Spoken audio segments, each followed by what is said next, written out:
Assalamualaikum warahmatullahi wabarakatuh. Kami dari kelompok 9 yang beranggotakan 2 orang. Saya sendiri yaitu Ajmi Husnul Bani dan rekan saya yaitu Elsa Damayanti. Di sini kami akan menjelaskan mengenai teori inti ganda.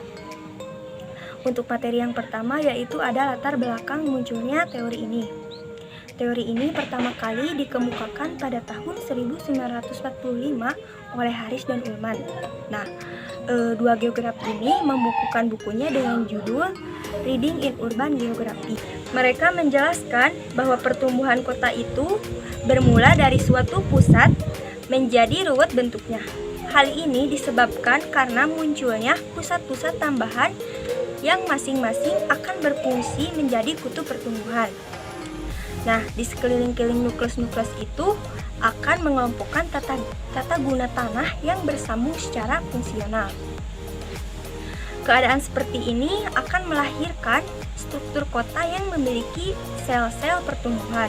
Tempat-tempat yang bertipe nukleus itu misalnya pelabuhan, kompleks industri, kampus universitas, pelabuhan laut, dan stasiun besar.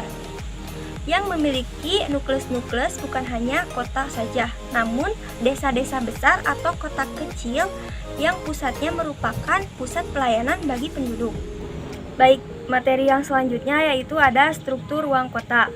Nah, dalam teori inti ganda ini dibagi menjadi 9 bagian atau 9 zona. Yang pertama yaitu ada zona pusat kegiatan atau yang lebih dikenal dengan Central Business District. Yang kedua yaitu ada zona industri ringan atau zona perdagangan besar. Dan yang ketiga yaitu ada zona pemukiman rendah. Nah, zona ini mencerminkan daerah yang kurang baik untuk pemukiman sehingga penghuninya umumnya dari golongan atau kalangan rendah. Zona yang keempat yaitu zona kelas menengah. Zona ini tergolong zona yang lebih baik daripada zona kelas rendah, baik dari segi fisik maupun penyediaan fasilitas. Nah, zona yang kelima yaitu zona pemukiman kelas atas. Zona ini mempunyai kondisi paling baik untuk pemukiman dalam artian fisik ataupun penyediaan fasilitasnya. Zona yang keenam yaitu ada zona industri berat. Zona ini merupakan konsentrasi pabrik-pabrik besar dan umumnya yang berdekatan dengan zona ini memiliki berbagai permasalahan seperti polusi udara, kepadatan lalu lintas, dan kemacetan. Nah, untuk zona yang ketujuh yaitu ada Business District atau kawasan bisnis pinggiran kota. Zona ini muncul untuk memenuhi kebutuhan zona pemukiman kelas menengah dan kelas atas. Untuk yang selanjutnya yaitu ada permukiman pinggiran atau zona pengelaju. Zona ini membentuk komunitas tersendiri dalam artian penduduk di sini sebagian besar bekerja di pusat dan zona ini semata-mata digunakan untuk tempat tinggal. Yang terakhir yaitu ada zona industri luar kota atau suburban. Materi yang selanjutnya yaitu syarat berlakunya teori inti ganda. Terdiri dari 4 syarat. Yang pertama, pertumbuhan kota bermula dari pusat yang ruwet bentuknya. Ini disebabkan oleh adanya pusat-pusat tambahan yang masing-masing akan menjadi pusat pertumbuhan. Di sekeliling kutub-kutub baru ini akan mengelompok tata guna lahan yang akan bergabung secara fungsional. Keadaan seperti ini yang akan melahirkan struktur kota dengan sel-sel pertumbuhan. Yang kedua, pusat kegiatan baru yang berkembang dan terbentuk di daerah lain akan meluas dengan pola tanahnya sendiri. Ini disebabkan karena setiap daerah masing-masing mempunyai latar belakang lingkungannya sendiri-sendiri. Yang ketiga, daerah-daerah yang mempunyai variasi lingkungan yang besar, terutama variasi lingkungan fisiknya yang besar.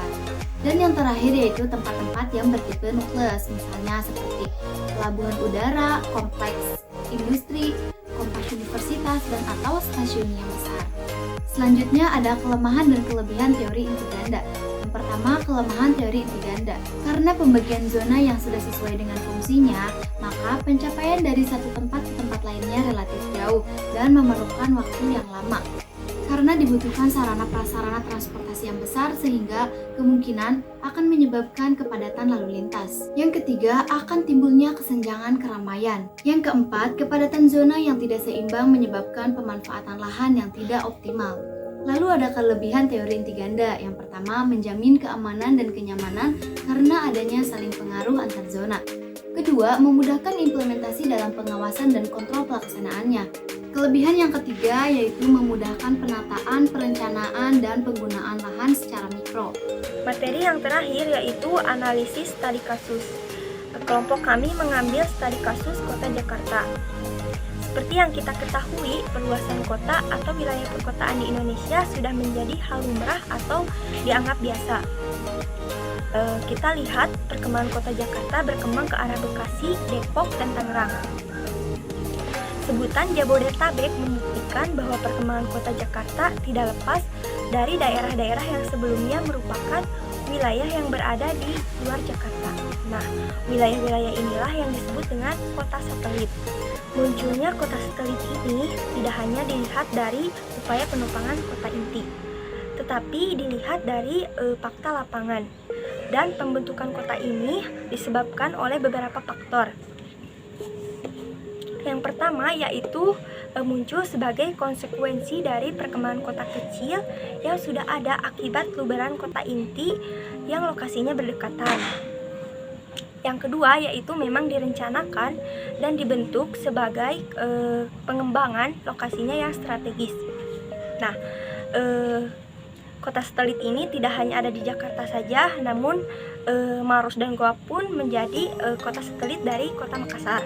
Dicukupkan sekian pemaparan dari kelompok kami. Mohon maaf bila terdapat banyak kesalahan karena kami dalam proses pembelajaran. Akhirul kalam, wassalamualaikum warahmatullahi wabarakatuh.